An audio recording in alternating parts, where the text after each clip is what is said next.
এই মুহূৰ্তত অসমৰ প্ৰত্যেকগৰাকী জনসাধাৰণলৈ দিবলৈ ওলাইছোঁ ডাঙৰ খবৰ। আজি হৈছে 22 ছেপ্টেম্বৰ। আজি অসমৰ লাখ লাখ দুখীয়াসকললৈ কেইখনমান চৰকাৰী আঁচনিলৈ দিবলৈ ওলাইছোঁ ডাঙৰ খবৰ।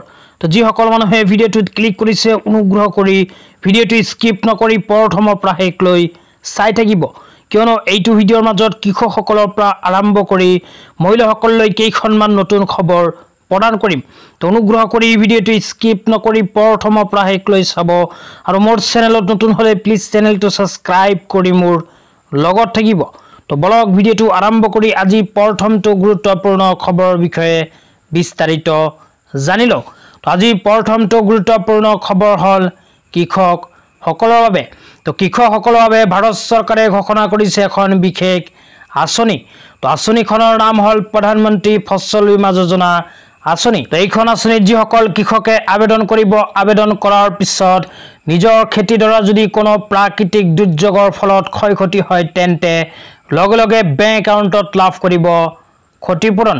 তো যিসকল কৃষকে বানপানীৰ পূৰ্বে প্ৰধানমন্ত্ৰী ফচল বীমা যোজনা আঁচনিত আবেদন কৰিছিল আৰু বানপানীৰ ফলত কৃষকসকলৰ খেতি ক্ষয় ক্ষতি হৈছে, সেইসকল কৃষকে ইতিমধ্যে বেংক একাউণ্টত লাভ কৰিছে ক্ষতিপূৰণ। তো আপোনালোকে যদি এতিয়ালৈকে প্ৰধানমন্ত্ৰী ফচল বীমা যোজনাত আবেদন কৰা নাই তেন্তে অনুগ্ৰহ কৰি ভিডিঅ'টো স্কিপ নকৰি চাই থাকিব।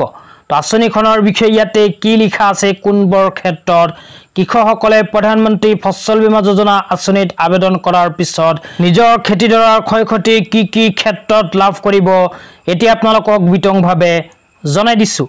তো অনুগ্ৰহ কৰি ভিডিঅ'টো স্কিপ নকৰি চাই থাকিব। তো ইয়াতে লিখা আছে শস্য সিঁচা বা ৰোপণৰ ক্ষেত্ৰত যদি কৃষকসকলে বাধাগ্ৰস্ত হয় তেন্তে এইখন আঁচনিৰ জৰিয়তে লাভ কৰিব ক্ষতিপূৰণ। তাৰপিছত 2 নম্বৰত কৈছে উৎপাদনৰ সময়ত হোৱা লোকচান। তো কৃষকসকলৰ উৎপাদন সময়ত যদি লোকচান হয় তেন্তে এইখন আঁচনিৰ জৰিয়তে ক্ষতিপূৰণ লাভ কৰিব। 3 নম্বৰত কৈছে শস্য চপোৱাৰ ক্ষতি।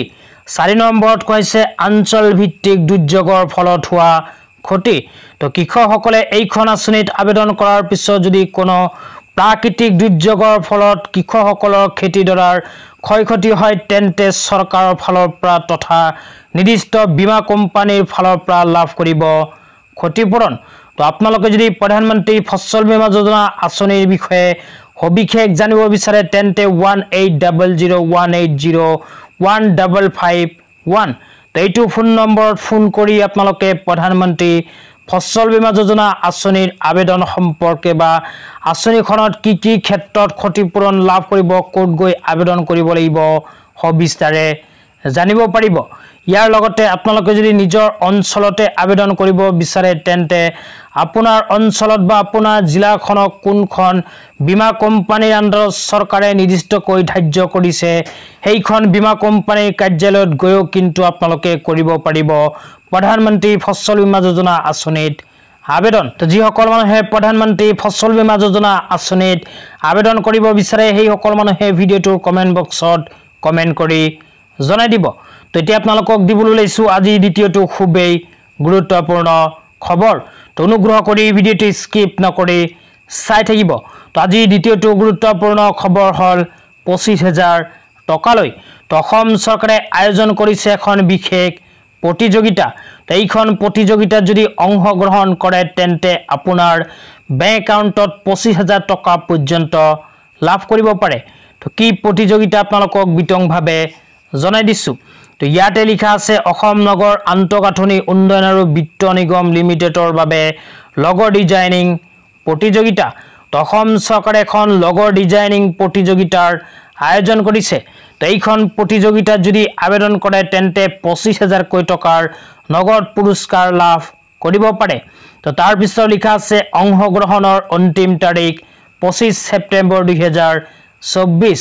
তো আপোনালোকে যদি এইখন প্ৰতিযোগিতাত আবেদন কৰিব বিচাৰে তেন্তে অহা 25 ছেপ্টেম্বৰ তাৰিখৰ ভিতৰতেই কৰিব লাগিব আবেদন। তাৰপিছত আৰু এখন ৱেবছাইটৰ কথা চৰকাৰে উল্লেখ কৰিছে। এইখন ৱেবছাইটত ভিজিট কৰি প্ৰতিযোগিতাৰ বিষয়ে সবিশেষ জানিব পাৰিব। তো ৱেবছাইটটো হ'ল auidfcl.assam.gov.in।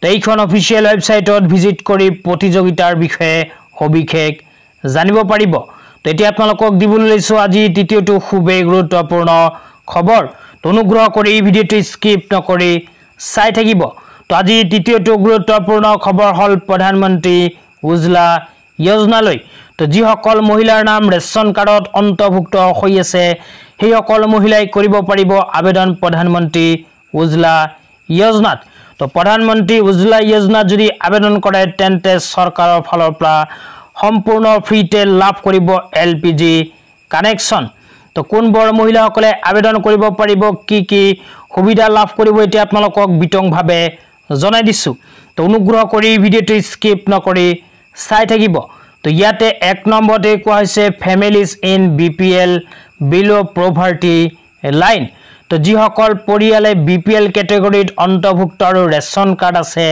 সেই সকল পৰিয়ালে কৰিব পাৰিব প্ৰধানমন্ত্ৰী উজ্জ্বলা যোজনাত আবেদন তো এইখন আঁচনিত আবেদন কৰাৰ পিছত সম্পূৰ্ণ ফ্ৰীতে এলপিজি গেছৰ কানেকশ্যন লাভ কৰিব তাৰ পিছত আৰু কোৱা হৈছে যিসকল মহিলাই এইখন আঁচনিত আবেদন কৰিব সেই সকল মহিলাৰ বয়স 18 বছৰৰ ওপৰত হ'ব লাগিব 18 বছৰ ওপৰৰ বয়সৰ মহিলাসকলে কৰিব পাৰিব আবেদন তাৰ পিছত কোৱা হৈছে আন্ডাৰ বিপিএল তো বিপিএল কেটেগৰীত অন্তৰ্ভুক্ত হ'ব লাগিব তাৰ পিছত কোৱা হৈছে আবেদন কৰাৰ সময়ত এখন বেংক একাউণ্টৰ প্ৰয়োজন হ'ব তো বেংক একাউণ্টৰ লগতে আধাৰ কাৰ্ড আপোনাৰ ৰেচন কাৰ্ড বিপিএল থাকিলে বিপিএল দিব লাগিব সাধাৰণতে এইকেইখন প্ৰমাণ পত্ৰ থকা মহিলাসকলে কৰিব পাৰিব প্ৰধানমন্ত্ৰী উজ্জ্বলা যোজনাত আবেদন তো আপোনালোকে যদি এতিয়ালৈকে চৰকাৰী ফ্ৰী গেছ পোৱাৰ কাৰণে অনলাইন এপ্লিকেশ্যন কৰা নাই তেন্তে এইটো ভিডিঅ'ৰ কমেণ্ট বক্সত কমেণ্ট কৰি জনাই দিব তো এইটো ভিডিঅ'ৰ কমেণ্ট বক্সত কমেণ্ট কৰি যদি জনাই দিয়ে তেন্তে ইয়াৰ নেক্সট ভিডিঅ'ত আপোনালোকক প্ৰধানমন্ত্ৰী উজ্জ্বলা যোজনাত কেনেকৈ আবেদন কৰিব আপোনাৰ নিজৰ মোবাইলৰ সহায়ত বিতংভাৱে জনাই দিম তো অনুগ্ৰহ কৰি ভিডিঅ'টো স্কিপ নকৰি চাই থাকিব তেতিয়া আপোনালোকক জনাই আছো আজি চতুৰ্থটো খুবেই গুৰুত্বপূৰ্ণ খবৰ তো আজি চতুৰ্থটো গুৰুত্বপূৰ্ণ খবৰ হল অসমৰ লাখ লাখ মহিলা সকলৰ বাবে তো অসমৰ মহিলাসকলৰ বাবে অসম চৰকাৰে এখন বিশেষ ঘোষণা কৰিছে তো এখন নতুন আঁচনি আহি পৰিছে অসমৰ লাখ লাখ মহিলাসকলৰ বাবে তো আপোনালোকে মোবাইল স্ক্ৰীনত চাব পাৰিছে এনেকৈ এখন আপডেট মহিলাসকলৰ বাবে ইতিমধ্যে আমাৰ হাতত আহি পৰিছে তো ইয়াতে লিখা আছে Arunodoi 3 will start state wide from tomorrow process to adding new beneficiaries of Arunodoi 3.0 and ration card তাৰ পিছত আৰু কোৱা হৈছে অনাৰেবল চিফ মিনিষ্টাৰ ডক্টৰ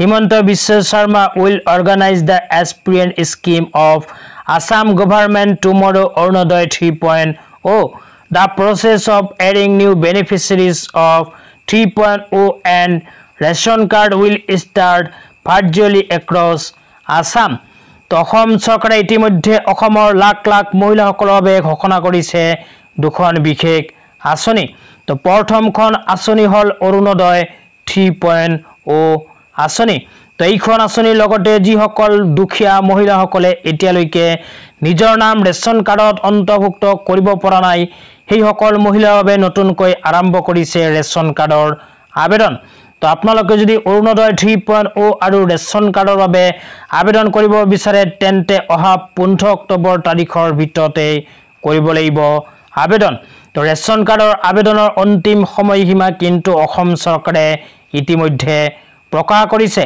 তো ৰেচন কাৰ্ডৰ কাৰণে অহা 15 অক্টোবৰ তাৰিখৰ ভিতৰত আপোনাৰ নিয়াৰে যিখন ৰেচন দোকানী আছে সেইখন ৰেচন দোকানীৰ লগত যোগাযোগ কৰি কৰিব পাৰিব নতুনকৈ ৰেচন কাৰ্ডৰ আবেদন লগতে যিসকল মহিলাই অৰুণোদয় 3.0 আঁচনিত আবেদন কৰিব বিচাৰে সেই সকল মহিলাই এইটো ভিডিঅ'ৰ কমেণ্ট বক্সত কমেণ্ট কৰি জনাই দিব কিয়নো ইতিমধ্যে অসম চৰকাৰে যোৱা 19 ছেপ্টেম্বৰৰ পৰা আৰম্ভ কৰিছে অৰুণোদয় 3.0 আঁচনি তো আপোনালোকে অৰুণোদয় 3.0 আঁচনিৰ ফৰ্ম ফিলআপ কেনেকৈ কৰিব ফৰ্মখন কোড পাব এইটো ভিডিঅ'ৰ কমেণ্ট বক্সত কমেণ্ট কৰি জনাই দিলে ইয়াৰ নেক্সট ভিডিঅ'ত আপোনালোকক সবিশেষ জনাই দিবলৈ চেষ্টা কৰিম তো আজি ইমানেই ধন্যবাদ।